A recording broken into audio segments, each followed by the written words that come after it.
is really tailored to adults.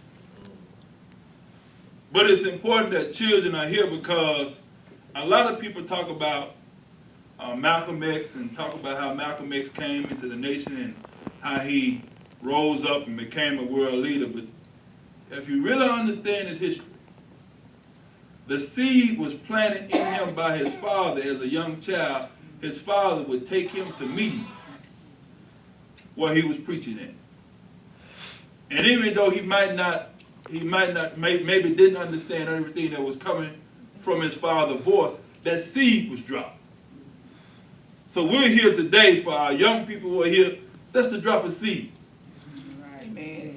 But for those in here who are adults, we have the responsibility of being intercessors and translators for the children who are in this room and for the children who are not here. I say that because yesterday I got off work after doing 12 hours, grabbed my 3 boys, and there was so much hype around the movie Black Panther, we drove to Benton and watched the movie Black Panther. This morning I sat them down and talked to them about the real Black Panther. They didn't know that there was a group of black men created in the 60s who were fighting for social justice for black people in this country. And they were the real Black Panthers. So I had to take them through the history of Huey P. Newton and Bobby Seals and Fred Hampton, Edward Cleveland, H. Rap Brown, and all of them, just to show them that the benefits that we are reaping today is because somebody went before us and put their life on the line and sacrificed for us. Right. And our children need to know and need to honor those whose shoulder we're standing on today. Is that right? Right. I want to talk, this is Black History Month, and I want to talk about Black history, but before I talk about Black history in America, I want to talk about the Bible. Is that right?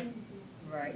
Because if we really understand the script or the storyline in the Bible, starting from Genesis and going all the way to Revelation, that book deals with you and me. Yes, it does.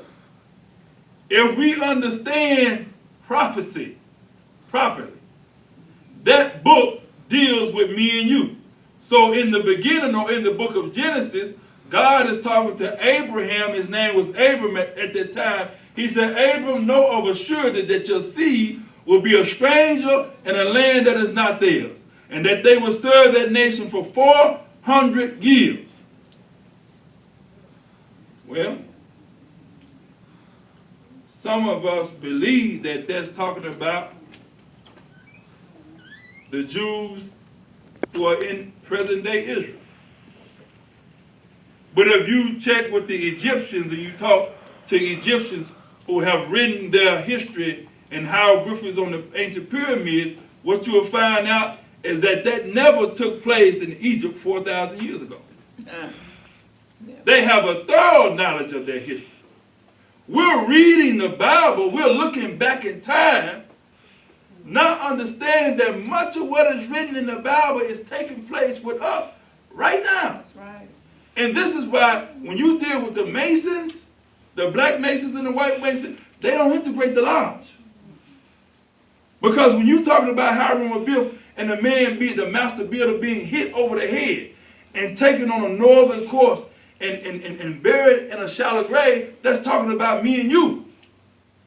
We are the people who have amnesia, who do not know our history and our greatness. And by us not knowing our history and our greatness, it is directly responsible for the condition that we're in today. That's right. My sister talked about drug abuse and drug dependency in the black community.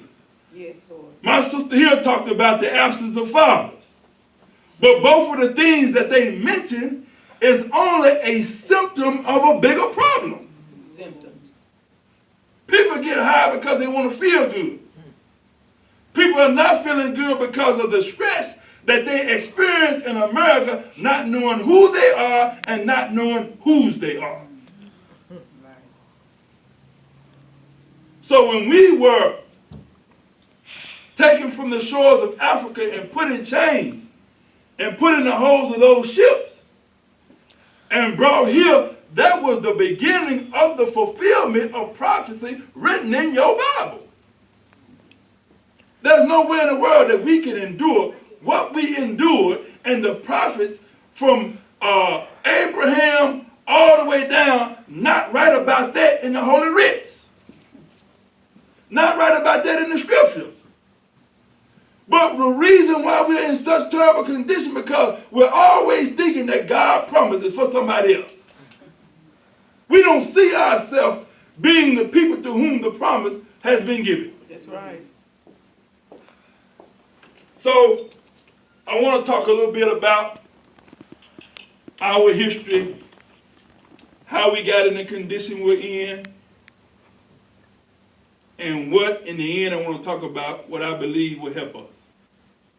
That's good. I said this is a message for adults because, let's be honest, we don't know black history. Black folk, grown folk, do not know black history. We don't know what took place 40 years ago. 50 years ago, we don't know what happened. If you did a poll of black people in this city and you asked them, why did Brown versus Board of Education, why did they come up to the segregated school system in 1954? They can't tell you what happened that led to that. Because we don't know. And we're shucking and jiving with children like we know instead of educating ourselves and putting ourselves in a position to educate them. We do not know what was and we don't know what is.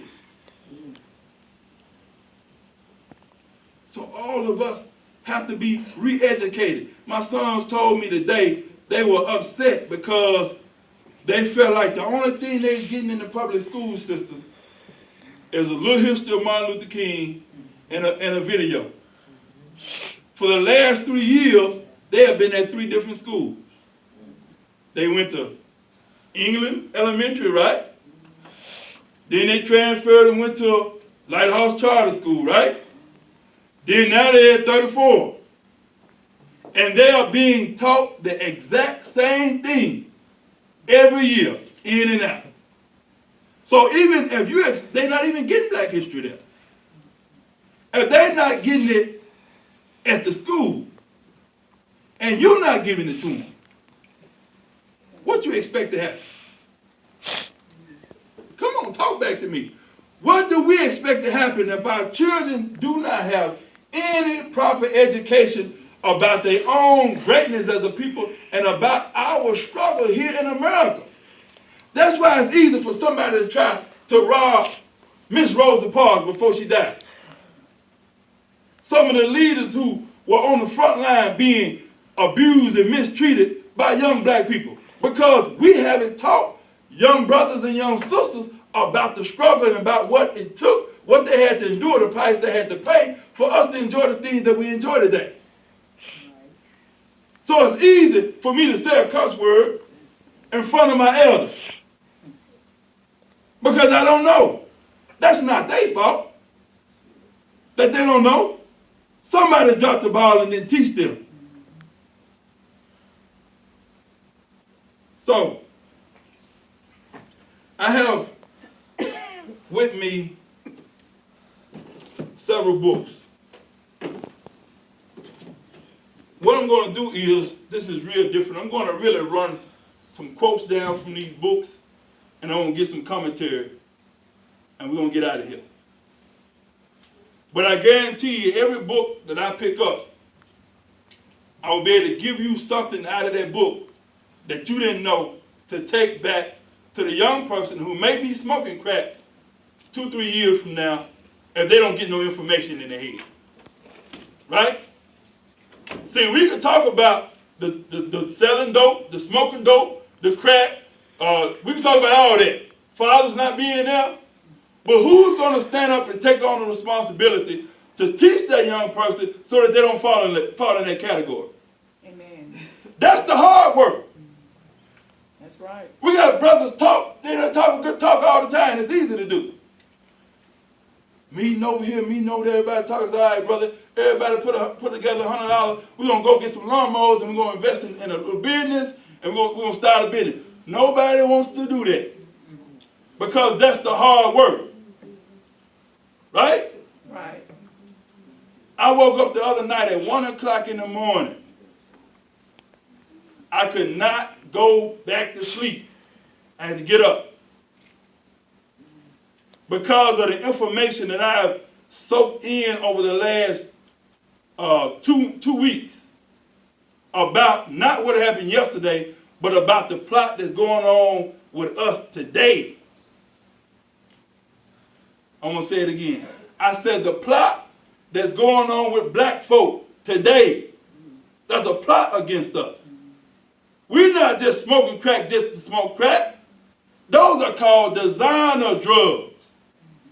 They are put in certain, they are designed by certain people who understand how the mind works, how the neurotransmitters work in the brain. Right. Little Pookie in the hood don't know nothing about that. He don't know what he said. He ain't no chemist.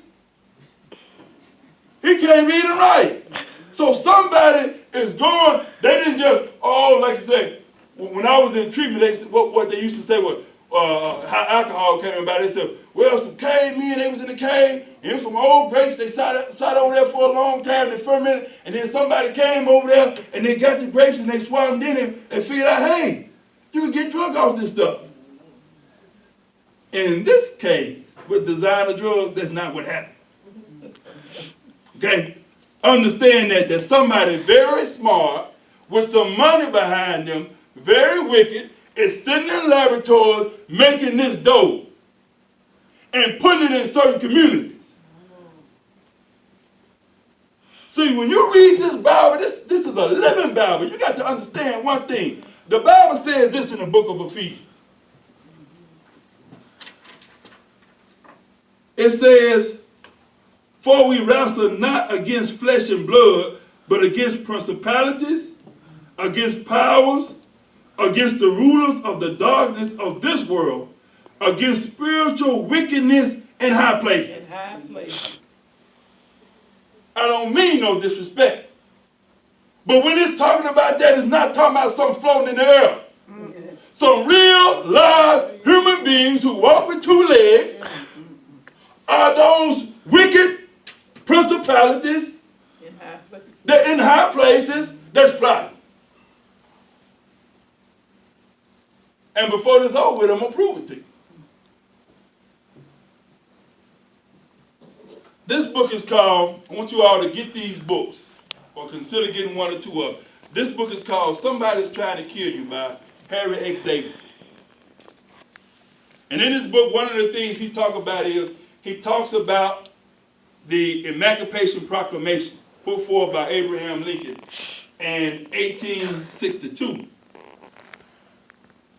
Made official with the what is called the Reconstruction Amendments or the Slave Amendments